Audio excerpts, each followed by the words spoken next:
नमस्कार, मैं हूं विनोद कुमार शुक्ला। अड्डा पर आपका स्वागत है। अब जब ये लगभग तय हो गया है कि महाराष्ट्र में भारतीय जनता पार्टी का मुख्यमंत्री होने वाला है, तो समझने की कोशिश करते हैं कि भारतीय जनता पार्टी का मुख्यमंत्री होने के पीछे किस तरह से भारतीय जनता पार्टी ने अपनी स्ट्रैटेजी बनाई और उस स्ट्रैटेजी के पीछे आगे की रणनीति क्या है।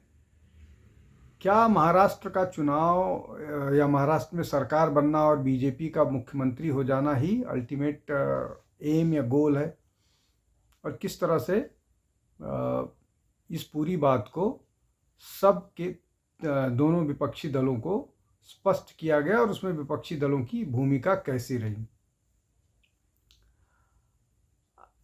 आज जब एकनाथ शिंदे ने ये स्पष्ट किया अपने प्रेस कॉन्फ्रेंस के माध्यम से कि प्रधानमंत्री नरेंद्र मोदी जो है वो महाराष्ट्र के मुख्यमंत्री के नाम पर जो उनका फाइनल निर्णय होगा उसको सबको स्वीकार्य होगा।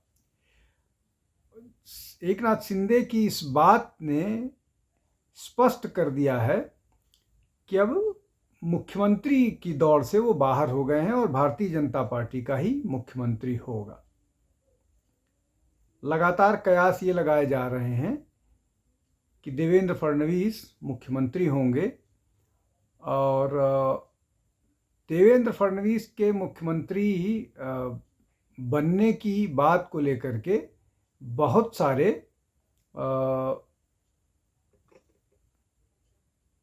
उनके लेकर के बहुत सारे लोग थे जो उनके मुख्यमंत्री बनने की बात कह रहे थे और चाहते थे कि वो मुख्यमंत्री बने। सबसे पहले और सबसे मजबूती से राष्ट्रीय स्वयंसेवक संघ ने ये बात स्पष्ट कर दिया था कि देवेंद्र फडणवीस ही मुख्यमंत्री बनेंगे, और सरकार और भारतीय जनता पार्टी को उनको मुख्यमंत्री बनाना चाहिए, इसको लेकर के दबाव था। एक बात। अब दूसरी बात जो है, जो कहा यह जाता है कि गृह मंत्री और देवेंद्र फडणवीस को कुछ लेकर के कुछ आपस में जो चुनाव को लेकर के या सरकार के गठन को लेकर के कुछ मतभेद थे, या कुछ उसको तरीकों को लेकर के असहमति थी, उन सब चीज़ों पर सहमति बन गई है और अमित शाह और देवेंद्र फडणवीस इस मामले को बहुत मजबूती के साथ आगे लेके जा रहे हैं। तो दूसरा मसला ये हो गया। तीसरा मसला जो है, जब चुनाव से पहले ये बात हो रही थी कि चुनाव कैसे लड़ा जाए, चुनाव में क्या सीटों का कितनी कौन सी सीट लड़ेगा, बावजूद इसके कि 2024 के जो लोकसभा चुनाव है उसमें जो महायुति है उसको करारी हार गई थी। उन सब परिस्थितियों के बावजूद भारतीय जनता पार्टी ने जिस तरह से बार्गेन किया और लगभग 148 सीटों पर चुनाव लड़ा, वो ये बात बता रहा था, और उसमें बड़ी भूमिका देवेंद्र फडणवीस की थी। तो वो ये बता रहा था कि इस बार भारतीय जनता पार्टी समझौता नहीं करेगी मुख्यमंत्री पद के लिए। पिछली बार मराठा वोटर्स को लेकर के समझौता कर लिया गया था, लेकिन वो इस बार नहीं हो पाएगा। भारतीय जनता पार्टी ने इसको आगे कैसे बढ़ाया? सबसे पहली बात जो जिसको बोलते हैं कि इस बात का आकलन करने के लिए टेस्टिंग द वाटर जिसको बोलते हैं, टू फेदम द वाटर, कि इस पर रिएक्ट कैसे करेगी। तो इसके लिए रामदास अठावले ने जो बयान दिया कि मुख्यमंत्री तो भारतीय जनता पार्टी का होना चाहिए, और अगर उप मुख्यमंत्री का पद स्वीकार्य नहीं है एकनाथ शिंदे को तो वो केंद्र में मंत्री बन सकते हैं, और केंद्र में उनको एक महत्वपूर्ण पद भी दिया जा सकता है, क्योंकि केंद्र में जो एकनाथ शिंदे की राजनीतिक मतलब एकनाथ शिंदे का के राजनीतिक दल को प्रतिनिधित्व नहीं है केंद्रीय मंत्रिमंडल में। तो निश्चित तौर पर जब एकनाथ शिंदे आएंगे तो उनको कोई महत्वपूर्ण मंत्रालय दिया जा सकता है। और ये भी स्ट्रैटेजी का एक हिस्सा था कि एकनाथ को मतलब शिवसेना शिंदे को मंत्री पद नहीं दिया गया था, इसलिए कि उसमें फिर किसी को रिज़ाइन करा करके लिया जाता, तो वो एक मुश्किल वाली बात थी।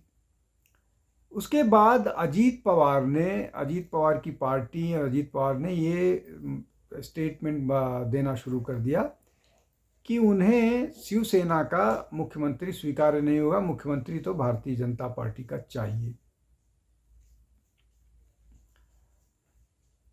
इन सब के अलावा, इन दोनों नेताओं के अलावा भारतीय जनता पार्टी के सभी नेता और संघ लगातार इस बात को पुश कर रहा था कि नहीं, भारतीय जनता पार्टी का ही मुख्यमंत्री होना चाहिए।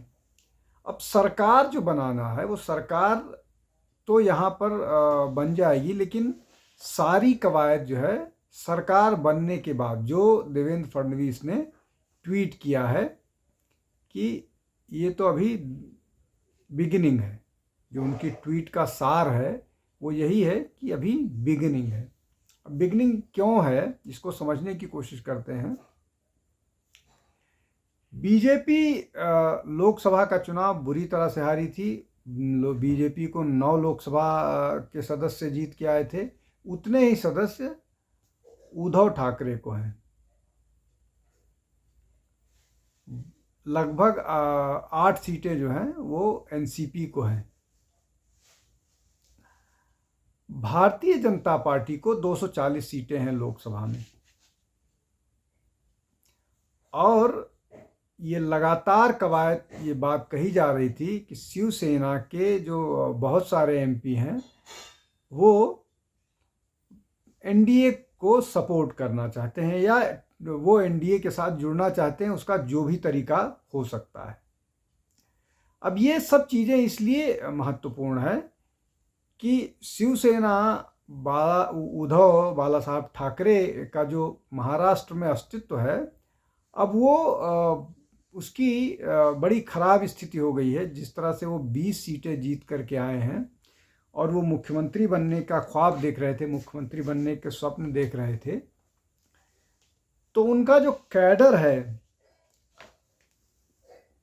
रीजनल पार्टी का कैडर, जो जिसकी सारी की सारी राजनीतिक जो उसका राजनीतिक महत्वाकांक्षा होती है, वो उस प्रदेश तक सीमित होती है। वहाँ सरकार बन जाए, सरकार में अपने लोग आ जाएं, कुछ बेहतर काम हो पाए जिससे लोगों को मदद हो पाए। फ्यूचर पॉलिटिक्स इसी तरह से होती है। लेकिन जिस तरह से शिवसेना उद्धव बाला साहब ठाकरे हारी है, उससे उनकी पूरी की पूरी रणनीति पर, पूरी के पूरे प्लान पर एक बहुत बड़ा प्रश्न चिन्ह लगा है।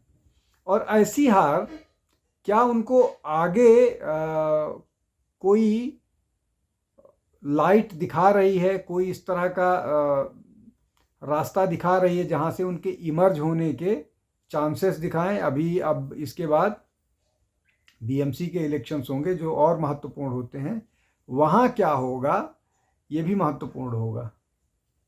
और जिस तरह की हार हुई है और जिस तरह से आइडियोलॉजी से दूर गए हैं उद्धव ठाकरे, वो उनके लिए उनके कार्यकर्ताओं को एक बड़ा मुश्किल वाला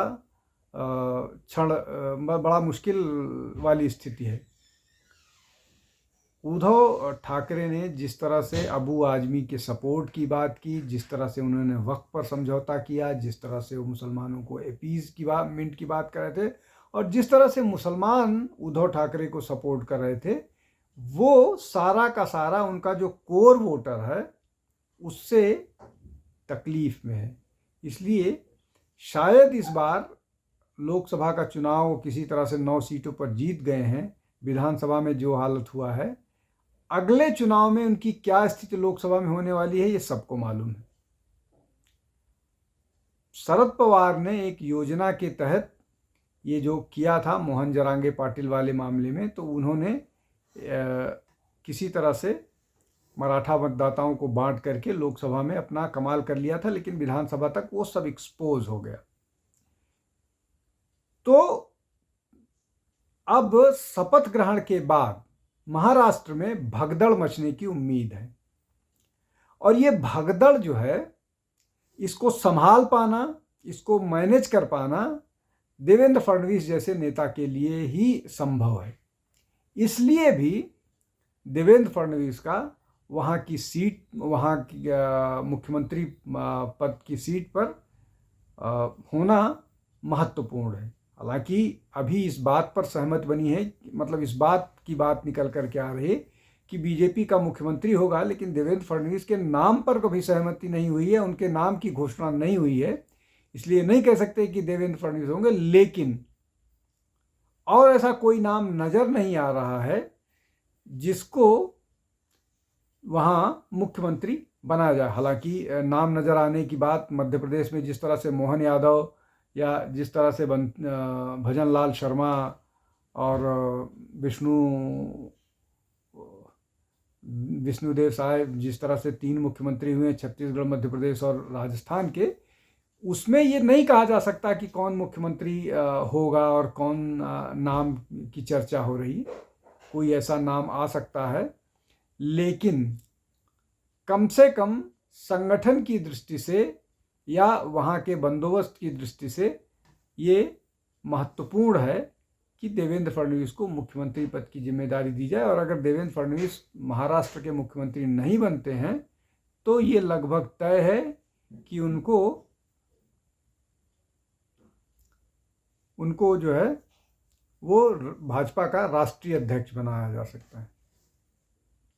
अब ये एक स्थिति है जहाँ पर अभी भारतीय जनता पार्टी, शिवसेना और राष्ट्रवादी कांग्रेस पार्टी खड़े हैं।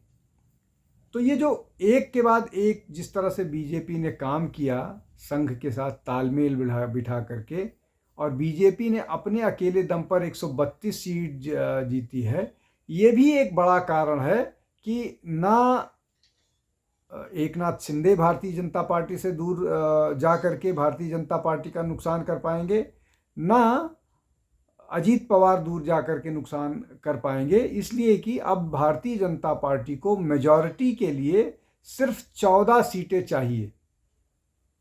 14 सीटें अगर उनको और आ जाती हैं तो अपने दम पर सरकार बना लेंगे बिना किसी मदद के। और जो इंडिपेंडेंट्स हैं उसमें बहुत सारे लोग पहले से ही मदद के लिए खड़े हैं। उसमें अगर वो 32 का नंबर है भारतीय जनता पार्टी का, तो 2-3 लोग पहले से ही उनको मदद के लिए खड़े हैं। तो ये सबको मालूम है कि अब उनके पास कोई ऐसा रास्ता नहीं है जहां पर वो बीजेपी को ब्लैकमेल कर पाएंगे। तो इन सब को देखते हुए ये सारी परिस्थितियां हैं, और ये सारी परिस्थितियों के कारण ही इस बात पर सहमति बनती हुई दिख रही है कि भारतीय जनता पार्टी का ही मुख्यमंत्री होगा। इन सब कारणों पर हम पहले से ही चर्चा करते रहे। मैं लगातार ये बात कह रहा था, हर डिबेट में कहता था कि एक भारतीय जनता पार्टी का ही इस बार मुख्यमंत्री होगा। राष्ट्रीय अध्यक्ष कौन होगा, इसको लेकर के फिर आपके समक्ष हाजिर होऊंगा और कुछ एक्सक्लूसिव लेके इस बार आऊँगा। उसके लिए आपको 1-2 दिन इंतज़ार करना होगा। लेकिन आज के लिए बस इतना ही। बहुत बहुत धन्यवाद। नमस्कार।